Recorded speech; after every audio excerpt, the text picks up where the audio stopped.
of Aulë and Yavanna. It is told that in their beginning the dwarves were made by Aulë in the darkness of Middle-earth.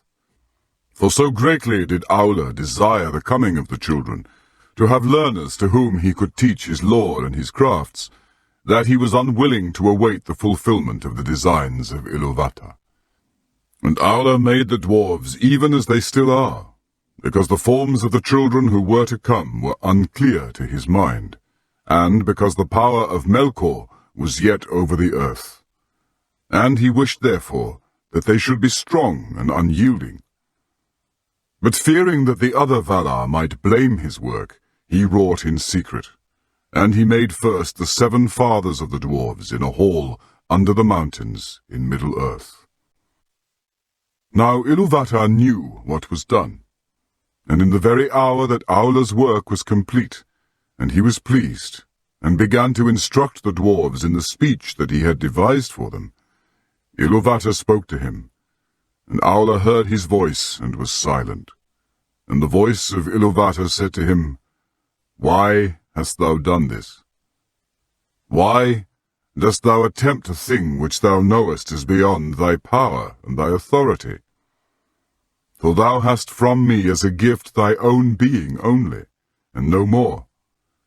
And therefore the creatures of thy hand and mind can live only by that being, moving when thou thinkest to move them, and if thy thought be elsewhere standing idle. Is that thy desire?" Then Aulë answered, "I did not desire such lordship.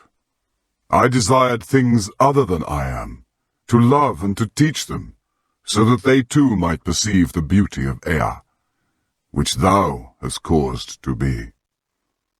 For it seemed to me that there is great room in Arda for many things that might rejoice in it, yet it is for the most part empty still, and dumb. And in my impatience I have fallen into folly. Yet the making of things is in my heart from my own making by thee. And the child of little understanding that makes a play of the deeds of his father may do so without thought of mockery, but because he is the son of his father. But what shall I do now, so that thou be not angry with me forever?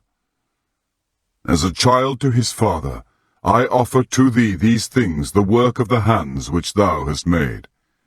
Do with them what thou wilt. But should I not rather destroy the work of my presumption?"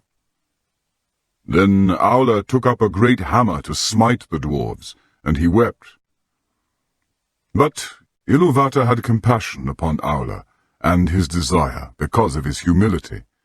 And the dwarves shrank from the hammer and were afraid, and they bowed down their heads and begged for mercy. And the voice of Iluvatar said to Aulë, "Thy offer I accepted even as it was made. Dost thou not see that these things have now a life of their own and speak with their own voices? Else they would not have flinched from thy blow, nor from any command of thy will." Then Aulë cast down his hammer, and was glad, and he gave thanks to Iluvatar, saying, "May Eru bless my work, and amend it." But Iluvatar spoke again, and said, "Even as I gave being to the thoughts of the Ainur at the beginning of the world, so now I have taken up thy desire, and given to it a place therein. But in no other way will I amend thy handiwork, and as thou hast made it, so shall it be. But I will not suffer this, that these should come before the firstborn of my design, nor that thy impatience should be rewarded. They shall sleep now in the darkness under stone, and shall not come forth until the firstborn have awakened upon earth.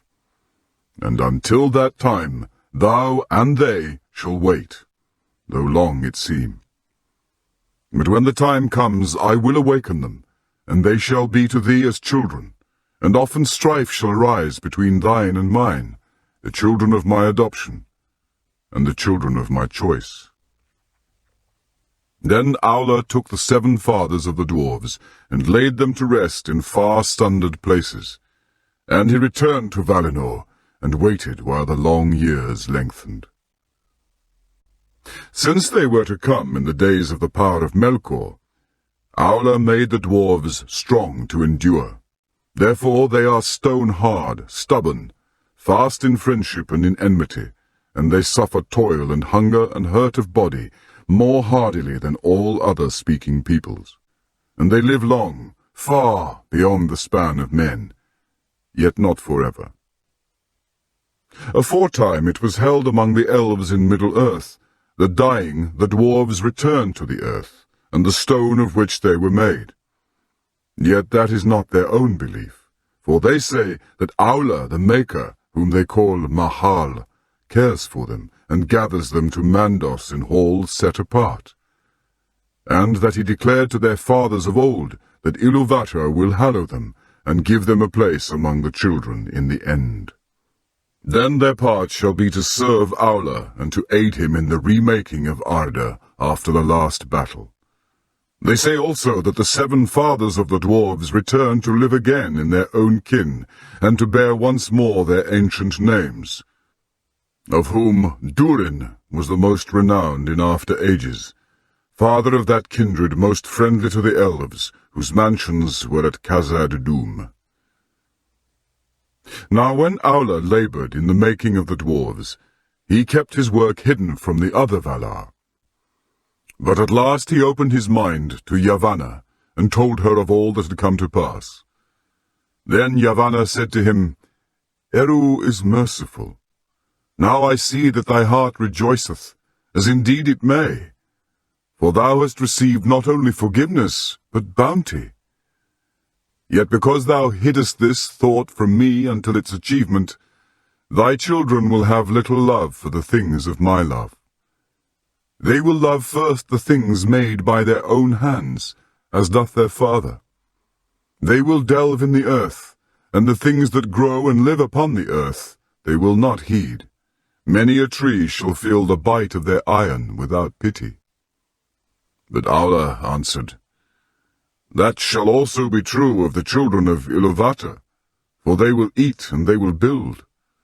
And though the things of thy realm have worth in themselves, and would have worth if no children were to come, yet Eru will give them dominion.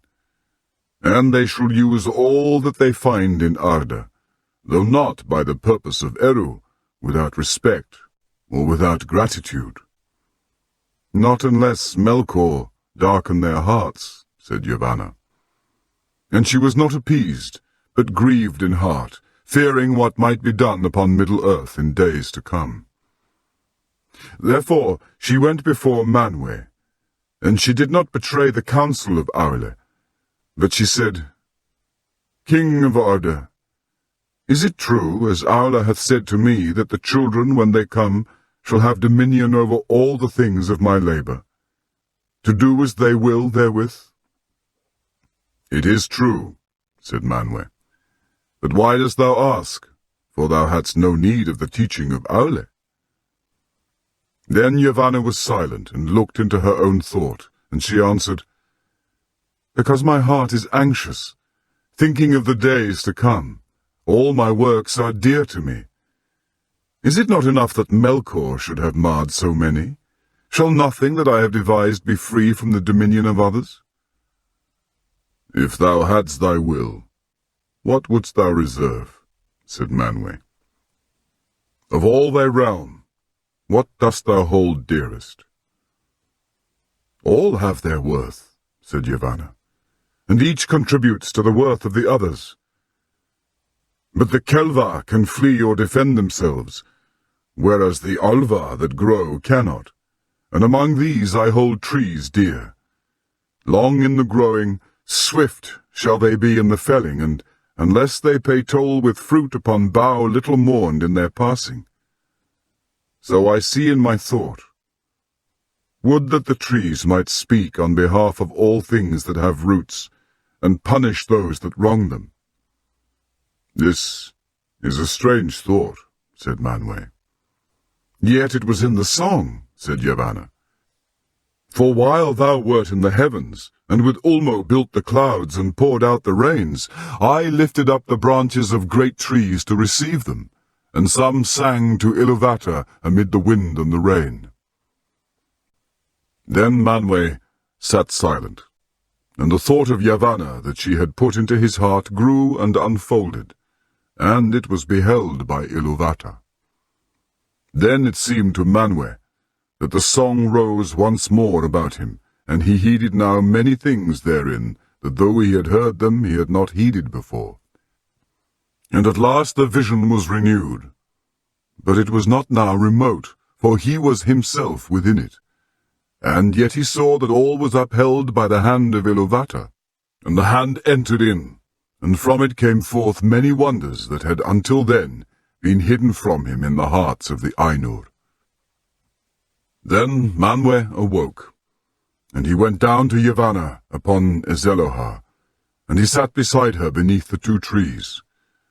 And Manwe said, O Kementari, Eru hath spoken, saying, Do then any of the Valar suppose that I did not hear all the song, even the least sound of the least voice? Behold, when the children awake, then the thought of Yavanna will awake also, and it will summon spirits from afar, and they will go among the Kelvar and the Olvar, and some will dwell therein, and be held in reverence, and their just anger shall be feared. For a time, while the firstborn are in their power, and while the secondborn are young. But dost thou not remember, Kementari, that thy thought sang not always alone? Did not thy thought and mine meet also, so that we took wing together, like great birds that soar above the clouds? That also shall come to be by the heed of Iluvatar, and before the children awake, there shall go forth with wings like the wind the eagles of the lords of the west. Then Yavanna was glad, and she stood up, reaching her arms towards the heavens, and she said, High shall climb the trees of Kementari, that the eagles of the king may house therein. But Manwe rose also, and it seemed that he stood to such a height that his voice came down to Yavanna as from the paths of the winds. Nay, he said, only the trees of Aulë will be tall enough. In the mountains the eagles shall house, and hear the voices of those who call upon us. But in the forests shall walk the shepherds of the trees. Then Manwe and Yavanna parted for that time, and Yavanna returned to Aulë, and he was in his smithy pouring molten metal into a mould. Eru is bountiful, she said. Now let thy children beware, for there shall walk a power in the forests, whose wrath they will arouse at their peril. Nonetheless, they will have need of wood, said Aulë, and he went on with his smith work.